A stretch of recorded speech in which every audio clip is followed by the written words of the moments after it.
وہ عورت روز اس نوجوان کو دیکھتی، لیکن وہ بغیر اس کی طرف دیکھے سر جھکائے اس کی گلی سے گزر جاتا تھا۔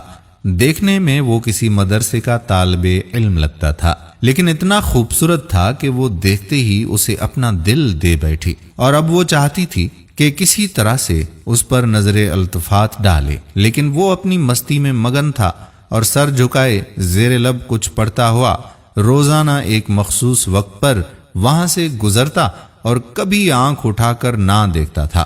اس عورت کو اب ضد سی ہو گئی تھی۔ وہ حیران تھی کہ کوئی ایسا نوجوان بھی ہو سکتا ہے جو اس کی طرف نہ دیکھے، اور اسے ایسا سوچنے کا حق بھی تھا۔ وہ اپنے علاقے کی سب سے امیر ترین اور خوبصورت ترین عورت تھی، خوبصورت اتنی کہ جب وہ باہر نکلتی تو لوگ اسے بے اختیار دیکھنے پر مجبور ہو جاتے تھے۔ اسے حیرت تھی کہ جس کی خوبصورتی کو دیکھنے کے لیے لوگ ترس رہے ہیں، وہ خود کسی کو پسند کرے اور وہ مائل نہ ہو، اس کی طرف دیکھنا گوارا نہ کرے۔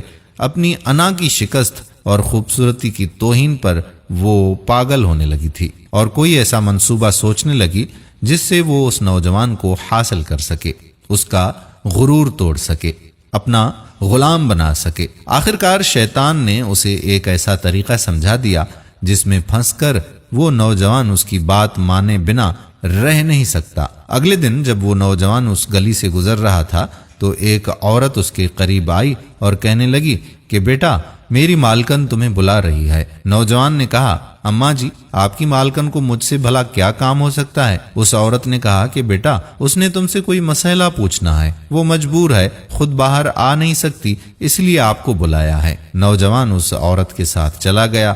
اس کے وہم و گمان میں بھی نہیں تھا کہ جو عورت اسے بلا رہی ہے اس کا منصوبہ کیا ہے، وہ کیا چاہتی ہے۔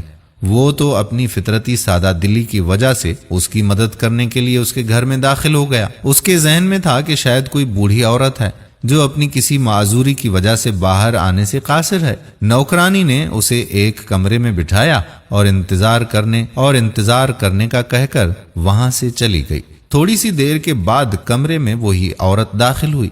نوجوان نے بے اختیار اپنی نظریں نیچے جھکا لیں، کیونکہ اندر آنے والی عورت بہت ہی خوبصورت تھی۔ نوجوان نے پوچھا، جی بی بی، آپ نے کون سا مسئلہ پوچھنا تھا مجھ سے؟ عورت کے چہرے پر ایک شیطانی مسکراہٹ آ گئی۔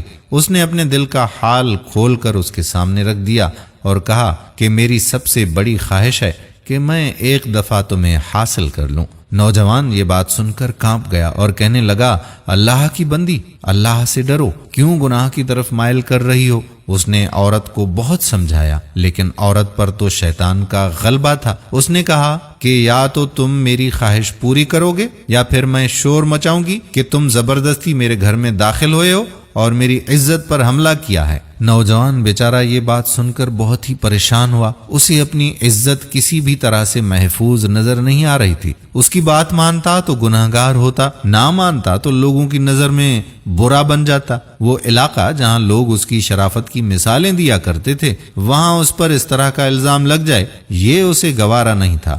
وہ عجیب و غریب مصیبت میں بیچارہ پھنس گیا۔ دل ہی دل میں وہ اپنے اللہ کی طرف متوجہ ہوا اور اللہ سے مدد چاہی تو اس کے ذہن میں ایک ترکیب آ گئی۔ خواتین و حضرات، اس نے عورت سے کہا کہ ٹھیک ہے، میں تمہاری خواہش پوری کرنے کے لیے تیار ہوں، لیکن پہلے مجھے باتھ روم جانے کی حاجت ہے، مجھے جانے دیں۔ عورت نے اسے باتھ روم کا پتہ بتا دیا۔ اس نوجوان نے اندر جا کر کافی ساری غلاظت اپنے جسم پر مل لی اور باہر آ گیا۔ عورت اسے دیکھتے ہی چلا اٹھی، یہ تم نے کیا کیا ظالم؟ مجھ جیسی نفیس طبیعت والی کے سامنے اتنی گندی حالت میں آ گئے ہو، دفع ہو جاؤ، نکل جاؤ میرے گھر سے۔ نوجوان فوراً اس کے گھر سے نکل گیا اور قریب ہی کے نہر پر اپنے آپ کو اور اپنے کپڑوں کو اچھی طرح سے پاک کیا اور اللہ تعالیٰ کا شکر ادا کرتا ہوا واپس مدرسے چلا گیا۔ نماز ہوئی۔ نماز کے بعد جب سبق میں بیٹھا تو تھوڑی دیر کے بعد استاد نے کہا کہ آج تو بہت ہی پیاری خوشبو آ رہی ہے، کس طالب علم نے خوشبو لگائی ہے؟ وہ نوجوان سمجھ گیا کہ اس کے جسم سے ابھی بھی بدبو نہیں گئی اور استاد جی طنز کر رہے ہیں۔ وہ اپنے آپ میں سمٹ گیا، اس کی آنکھوں میں آنسو آ گئے۔ تھوڑی دیر کے بعد استاد جی نے پھر سے پوچھا کہ یہ خوشبو کس نے لگائی ہے، لیکن وہ خاموش رہا۔ آخرکار استاد نے سب کو ایک ایک کر کے بلایا اور خوشبو سونگھنے لگے۔ اس نوجوان کی باری آئی تو وہ سر جھکائے استاد کے سامنے کھڑا ہو گیا۔ استاد نے اس کے کپڑوں کو سونگھا تو خوشبو اس کے کپڑوں سے آ رہی تھی۔ استاد نے کہا کہ تم بتا کیوں نہیں رہے تھے کہ یہ خوشبو تم نے لگائی ہے؟ نوجوان رو پڑا، کہنے لگا استاد جی اب اور شرمندہ نہ کریں، مجھے پتا ہے کہ میرے کپڑوں سے بدبو آ رہی ہے، لیکن میں مجبور تھا۔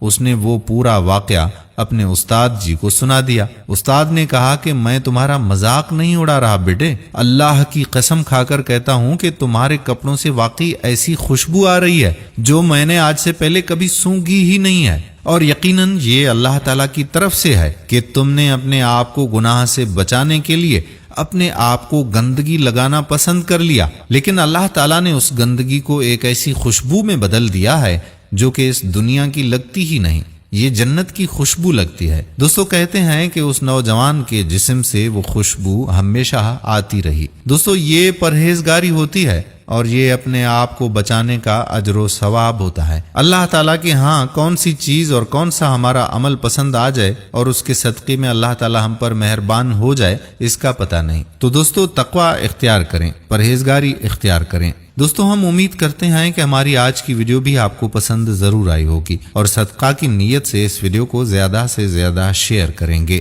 آنے والی ویڈیو تک اپنے میزبان قادر بخش کلہوڑوں کو اجازت دیجیے۔ اللہ حافظ۔